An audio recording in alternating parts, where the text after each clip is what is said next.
almost towards the end of our journey. And so after having spoken to all our experts and authors in neuroscience, biophilia, and all these fantastic information which they gave us of how to connect, how we ought to connect to nature, because how close we are to nature, now is the time to actually start doing things. So we're speaking about home, the built environment. So what are the first steps we should take? Certainly have a look at what kind of products we're going to put into our homes. So today we have with us Patrick Falkes. And Patrick Falkes is in fact the owner of Graphenstone paints, as you can see behind him. Graphenstone paints is not only organic, it is by far one of the totally respectful paints there is in the UK. So, Patrick, first of all, thank you for being with us. Thank you very much. It is an absolute pleasure to be here. Okay. And I would ask you to explain to us the peculiarity and the certifications behind Graphenstone and what they mean. Yes, I think the purpose of certifications is really to assure customers that claims that are made in sustainability are backed up by something independently verified, because as you know, there's a lot of greenwash out there. And forgive the background of my picture, which is very green, but the certifications, for example, that we have sought really since the outset of the business have been from the most important product evaluators. And as we can discuss in a bit, they go very thoroughly into your whole business, very holistically, in fact. So it's a very interesting process, and it provides real assurance of your green credentials. And we're speaking about, if I'm not mistaken, you are cradle to cradle certified. Yes, we are. Yeah, we've got 3 cradle to cradle certifications: gold, silver, and bronze, which is pretty hard to get for a paints company because paints is a pretty toxic product on the whole. So, yes, this is a very powerful, very meaningful certification to obtain, and one of many that we have. In fact, we've got probably more certifications than any other mineral paints company in the world. So we have sought out a lot of independent evidence. So I can imagine that to obtain these certifications, not only did you optimize, obviously, your process, your manufacturing process, but you did a lot of research to obtain the quality of these products. But can you just explain to me first, before we go into the actual products, yes, the organic and the qualities of it, what is cradle to cradle? I mean, what are they certifying? Well, as I mentioned, it's a very holistic review of your whole business, all the way through from how you source your products, how far away from the factory, your production processes, for example, the energy you use in Spain, where we manufacture our products. It's 100% renewable energy because they have tons of solar and wind power down there. They look at your water use. In our case, the water leaves the factory at drinking water quality. They look at your ingredients down to 100 parts per million, how your product dies out. So yes, it's a really thorough review. And in addition to that, each one of those categories, your overall score is marked on your lowest single result. So you have to be really exemplary to get to a gold standard across all of those different thresholds. Perfect. Well, thank you, Patrick, about this clarification. But we delve deeper. Please tell us more about your product and the qualities of the product. But what I'm also interested in is, how do we deal with the product at the end of its life? So the guy who founded the company is a Spanish paints engineer called Antonio Leon. Way back sort of 10, 12 years ago, when he was researching options, he was looking to find a mineral paint because of the fact that it doesn't require petrochemical ingredients, doesn't require chemicals. It's a natural product. But it's always historically been, a little brittle, not very strong, not very durable. So he was trying to find a way to strengthen up lime in particular, which is probably the king of paints ingredients. And he went down the normal route of using fibers and horsehairs and goodness knows what, never really worked. And coincidentally, it just so happened to be at around the time that graphene was announced. Graphene's this incredible discovery by two scientists at Manchester University who isolated the first 2D material from graphite called graphene. And it has these amazing characteristics. It's 200 times stronger than tensile steel, conducts electricity better than copper by about 1,000 times. It's flexible, it's stretchable. So really an amazing discovery. And so down in Spain, there was a lot of research going on. To cut a long story short, about 2.5 years later, he'd created this polymer containing graphene, converting old and trusted lovely minerals like lime and chalk and clay and so on into a class 1 strength mineral paint, but with no VOCs. In the case of the lime ranges, absorbing CO2, so antibacterial and air purifying, lots of really good characteristics for a paint. And as I mentioned earlier, it's also not just what's in the paint, it's also what's not in it. So there's no chemicals, no preservatives, VOC free or trace VOCs, as they call it, less than 0.1 of 1%. So really a lot of fantastic characteristics in a paint system. And where can it be used? Is it for the outdoors or for the indoors? Yeah, everywhere. We have, in the last 10 years since the company launched, 9 years, in fact, we developed a big range. So we've got it's really about the bridge. So what is the substrate? We have a primer for pretty much everything, including glass and steel and wood and normal substrates and boards. And so first of all, the primer layer, and then on top of that, we have ranges of paints for different objectives, both inside and out. So it's a full range of all-purpose paints. That's fantastic. Now, one question which I've always wanted to ask when we're speaking about organic paints or organic pigments, should I say also, is the limitation, if there is any, to the type of colors, pigments we can use. Because if I think, oh, this is organic, I always can imagine it very subdued, very, very pale. Is that the case also for the development of this kind of paint? Yes, it is. And we use a really high quality pigment provider called Chromaflow. And their products are VOC free, free of preservatives and so on. We're one of the very few paint companies actually that have no preservatives in our paints. And for some people, that's really important because some people react very badly to certain preservatives with skin issues and so on.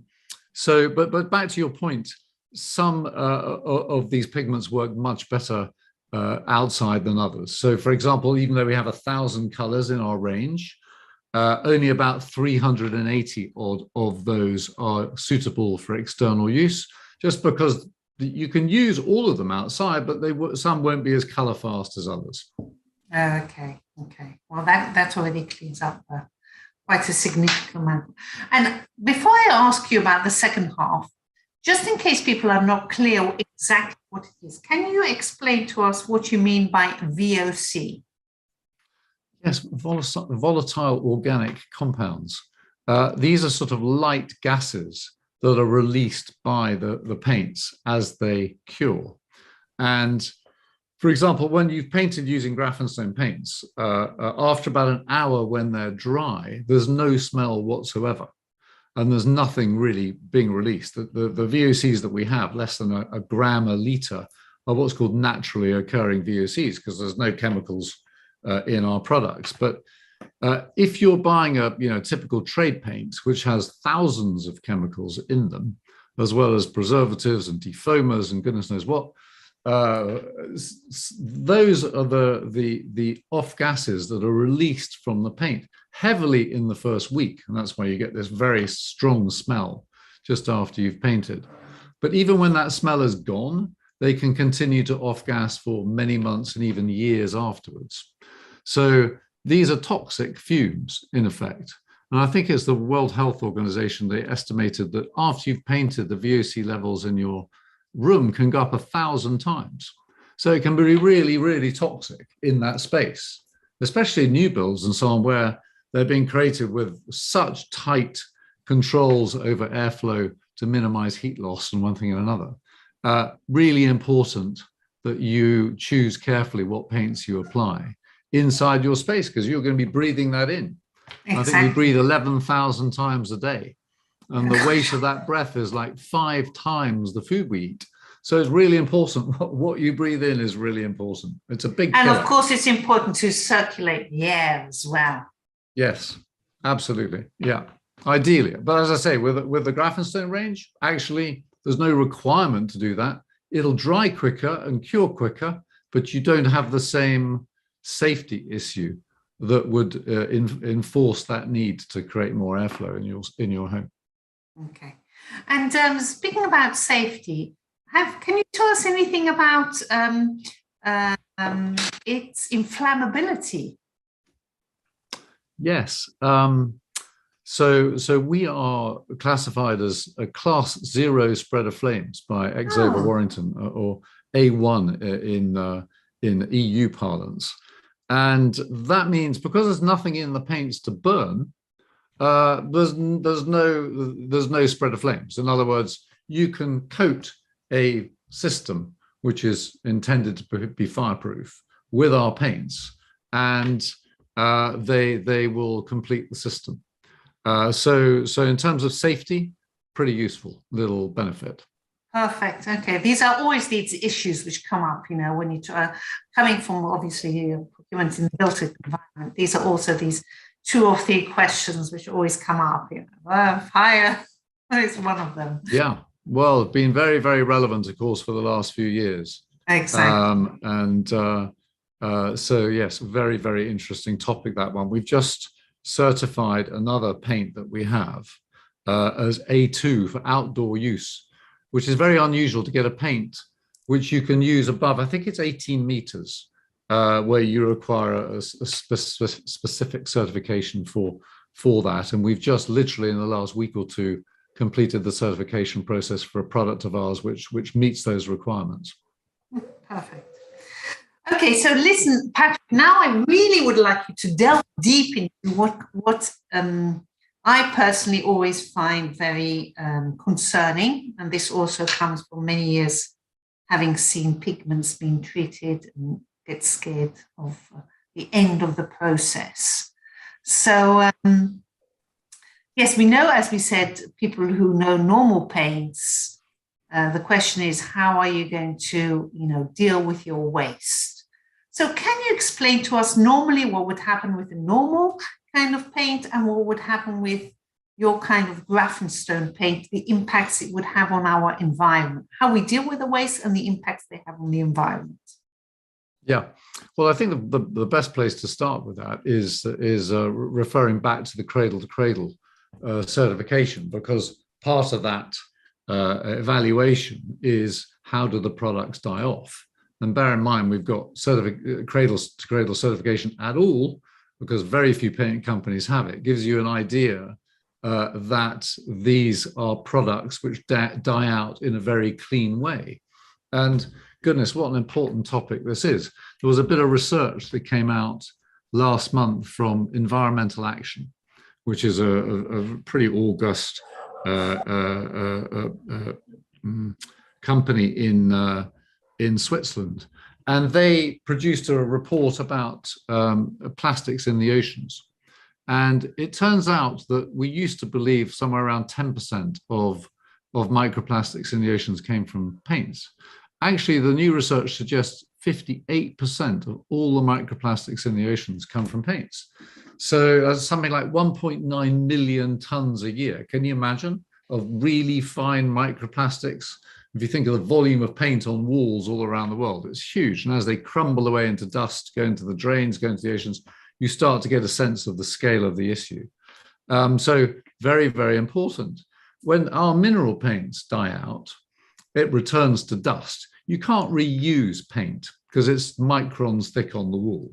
So there's not really any convenient way to try and recover it without, enormous challenges. So you can't really use the paints again once they've been applied.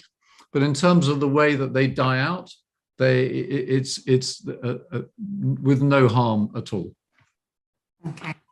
So, but just to follow your production process. So when you come towards the end, so we have the I beg your pardon, the colors on the wall, and they sort of fall into dust to dust. Yes. Everyone else. Cradle to cradle. Cradle to cradle, dust to dust, like everyone else. But tell me how you deal with the waste in your production process, because you also told us at the beginning that the water that comes out of your manufacturing site is in fact even almost drinkable. Yeah, I mean, bear in mind, we if you compare the way that we produce paint to one of the typical acrylic, vinyl, or let's say petrochemical based product brands, it's totally different. They have to go through a huge number of extremely carbon intensive chemical processes to turn what is basically crude ultimately into paint. We don't. We're just blending minerals. So there's really no chemical reactions going on at all. The polymer we bring in for the graphene comes in as a liquid. It's only a tiny amount needed to put into the paint because it's working at a micro level. So we really don't have that huge issue that our plastic-based competitors do. So the production process is really very clean. Hence, the water that comes out of the factory is drinking water quality, for example. Okay. And so what I don't understand, another question I would like to ask of Graphenstone is, so if this is such a, groundbreaking method of production, I presume, will we be seeing this widespread across even other kind of brands, or is it something typically only of registered, I presume? Well, so the interesting point you made there, our production processes aren't really that groundbreaking because we're a mineral paints company producing mineral paints. Where the groundbreaking element comes in is the fusion of those minerals in that production process with this little magic sauce that gets put in effect, which is the introduction of graphene. So you're suddenly adding a 21st century latest technology from two guys that were Nobel Prize winners for their discovery into the oldest fashioned paints ingredients that exist. So that doesn't really change the production process in a very meaningful way. That's an important point to make. Okay. So then I am going to assume, I don't know whether I'm doing right or not, probably not, because there are other factors which will come in, that theoretically the whole industry could convert to this type of production process. Well, first of all, graphene, as I mentioned, it's going to have an impact in so many different areas of manufacturing and life, actually. I mean, literally hundreds of thousands of patents have been taken out, mostly in China and America, even though it was a British discovery given to the world for free, 2010. So they're talking about an age of graphene to replace the age of plastic, and frankly, about time too, given the terrifying forecasts for the continued production and use of plastics and the impact that's going to have on oceans and the environment and so on and so forth. So couldn't be a more timely discovery. But because it's a nanomaterial, it's taking a long time to get from sort of laboratory research into general production on a large scale. So yes, but in terms of paints, I'm sure we're going to see graphene introduced to let's say the other side of the paint manufacturing market, the petrochemical based plastic paints, as well as to mineral based paints, because if we manage to do it, the giants of this industry are going to get there eventually as well. But I don't think necessarily they'll switch to healthier ingredients because they're more expensive, and a lot of their objective is to keep the price down and not to maximize the sustainability benefits. Okay, that's in fact the other factors I was implying. In fact, the economic factors might not be beneficial for them to do this. Yeah. Do this switch, and unfortunately, we want to do good to the environment, but behind the doors, we also have to face the facts of the economics. Yeah, I mean, it's a super important point because minerals are pretty much going to always remain more expensive to get out of the ground than oil-based products. So there is always going to be a premium for the more sustainable ranges of paints. Sorry, but as a mineral, so this has got to be mined. Where is it mined? Well, I mean, we use silicate in our paints. Silicate's one of the most prevalent materials on Earth, comes from sand and so on. Lime, chalk, clay, these are all over the world, and there's no apparent shortages. But the graphene. Graphene. Well, graphene. Again, there's certain areas in the world, like Australia, for example, where they have very high quality sources of the raw materials that they need to create the graphene, which is in effect graphite, I believe. I'm no eminent scientist in this department. So yes, there's no shortage of any of these products that go into our paints, however. So just for our audience, because our audience is both in the UK and in the US, so I trust in the UK, it's quite easy to trace where to get your products. But how about the US? Do you stretch as far as the US, or have you? We do actually.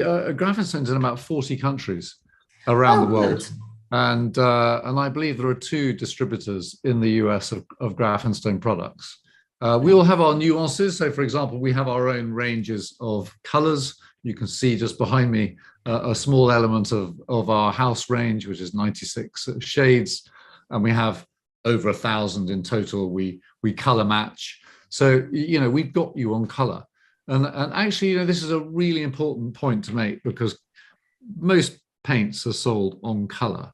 And most people, when they go to buy paints, they think color, and they don't really think of much else beyond that. So we've actually recently trademarked beyond color as a statement, because we want people to start thinking when they go to the shops or when they go online, to think not just about color, to think what's the impact of that choice of color on both the climate, in terms of plastics in the oceans and something like that, and at home, in terms of your health, the quality of your air, and so on and so forth. So yes, it's time to think beyond color, especially these days, given what's going on ecologically around the world.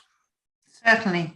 But yes, think beyond color, but you're still offering quite a substantial amount of choice. So it's not expensive than turning to grey full stop. No, we've definitely got you on your color needs, I think. Okay.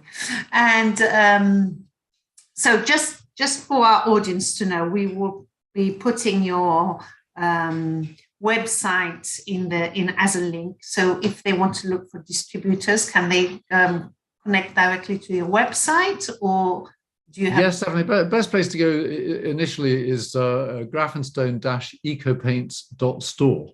And you can get there as well via graphenstone.co.uk. So there's on the top menu is one that says store, which is for the UK, and that will take you there. And you can find a lot of information on there, or contact us, and we'd be delighted to give you guidance on anything you need to understand what the best products to use at the lowest cost to meet your objectives and so on. Oh, perfect. So you're able also to supply some kind of consultancy of what to use. Absolutely. Yeah. Get in touch with us. Tell us what it is you need, and we'll help you find it. Okay. Another question, as I say, I come from procurement, so these things happen. Timing. I mean, suppose we go to the store and we don't have the right color. I mean, we have a lot of colors, and we want to go beyond color and think of what we are putting, but maybe we don't have the right, and we live in Atlanta. How would that go by? I mean, is it long to have things made? Well, I can't answer for Atlanta or at the present time. I can certainly put them in touch with the US distributor, and they'll give you advice on their specific color matches, because there's so many different territories and there's lots of nuances, of course. But here in the UK, for example, we deliver overnight. So if you put an order in the morning, we'll get that out to you to arrive on your doorstep following day or day after, depending on the courier service at the time. In terms of color matching, we've got loads of colors matched already, so there's a good chance we already got it. If not, depending on how busy we are, because we do it by eye, actually, because we really do a very, very good job at getting a almost precise match. It can take up to a week, 10 days, or sometimes there's not much going on and we can get it done very quickly and you'll have it again a couple of days later. Well, that's fantastic. Well, thank you for your time today, Patrick. Absolute pleasure. What else you would like to add on the characteristics of this product, but also as a message to understand better the sustainability in general of products and how we ought to look at them? Well, I was just thinking, actually, one of the things we do, it's a kind of easy win, is rather than ship, the paint arrives liquid, but rather than shipping it with all the water you need, we ship it with up to 20% less. So that when you get your pot of paint, you add a bit of water from your tap, and that lowers our embedded carbon footprint. So we, for example, have a 1/5 embedded carbon profile to most of the other paint companies, 1/5. And that doesn't include the carbon recapture that the line paints benefit from when they're on your wall. And it's got a lot of carbon. It actually thickens up the paint as it cures on the wall, as opposed to most other paints that get much thinner as all of that water evaporates away. And so, for example, a 15-litre pot absorbs 5 kilos of CO2. Well, that's a chunk. That's about a third of its weight. So during that curing process. So yeah, I mean, we're always trying to improve. And just going back finally to finish on the cradle to cradle note, one of the things that happens every 2 years when you go back for your update for your certification, if you've stayed the same, that might not be good enough. You might get downgraded. So you have to constantly improve every time you go back to recertify. And so, yeah, all of these things add up to a business, in this case, Graphenstone, which is really trying its best to think of every angle we can to make this product with low impact as we can on the planet. Yes, well, I think this is a responsibility that everyone has got to take on. It's no longer a question of having something which is trendy or whatever. It's not an option anymore. So we'll be looking at absolutely. As I say, if not now, then when? Exactly. Well, thanks a lot, Patrick. I hope to be speaking to you again soon. Have a great. Fantastic. Thank you very much indeed, Odile. Pleasure.